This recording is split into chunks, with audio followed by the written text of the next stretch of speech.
আলহামদুলিল্লাহ আমিরুলের বিয়েটা শর্টকাটের ভিতরে খুব সুন্দর হয়েছে। গায়ে হলুদের খাবারে যা যা রাখবে সেটা সবাই ডেকোরেশন করতেছিল মেয়েরা। আর অল্প স্বল্পর মধ্যে সবাই চেষ্টা করছে একটু গর্জিয়াস করার জন্য। তো স্টেজে নিয়ে আসছে। তো গায়ে হলুদের কেকটা কিন্তু অনেক সুন্দর ছিল।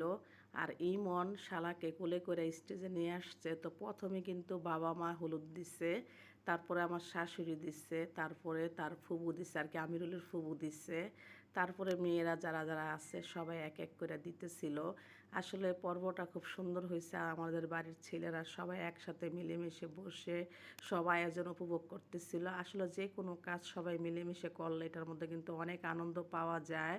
তো মিম, রবিন, মারিয়া, নুসাইবা সবাই। আর এখানে দেখো সাজ্জাদ কীভাবে কান্না করতেছে হাত দিয়ে ডলে ডলে। আর এর প্রত্যেকটা ক্লিপে কিন্তু আমি রাখছি, একটিও কাটি নেই, কারণ সাজ্জাদে আমিরুলের বিয়ের মার্কেট থেকে গায়ে হলুদের অনুষ্ঠান শুরু থেকে শেষ পর্যন্ত সাজ্জাদে ছিল। সে খাইতেছিল, খাওয়াইতেছিল, আর সবাইকে সে ডাকতেছিল। তো ইমন, নিয়া, ইফা, আজান, তারপর সাজ্জাদ সবাই উঠছে স্টেজে দেওয়ার জন্য। আর শর্টকাটে কিন্তু তোমাদের মাঝে সব কিছু শেয়ার করে দিতেছি।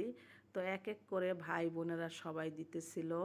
আসলে দেখো চাস্তো ভাই বোনেরা কি সুন্দর দোয়া করে দিতেছিল। দুই ভাই একসাথে স্টেজে সুমু আর সামি সুন্দর করে হলুদ দিতেছিল, আর আমি দুষ্টামি করতেছিলাম। আমি ওদের সাথে অনেক সময় দুষ্টামি করি, মাহিম আর আমিরুল। সাজ্জাদ বাবু শুরু থেকে শেষ পর্যন্ত আমিরুল রে হাফ প্যান্ট পরে আর পাঞ্জাবি পরে গায়ে হলুদ দিল।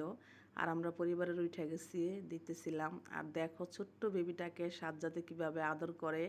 বাচ্চা মানুষ যেভাবে আদর করে সেভাবে ভাল লাগে। আর দুই বাচ্চা একসাথে হয়ে কি সুন্দর আদর করতেছে। তো সবাই ভালো থাকো, সুস্থ থাকো, আল্লাহ হাফেজ।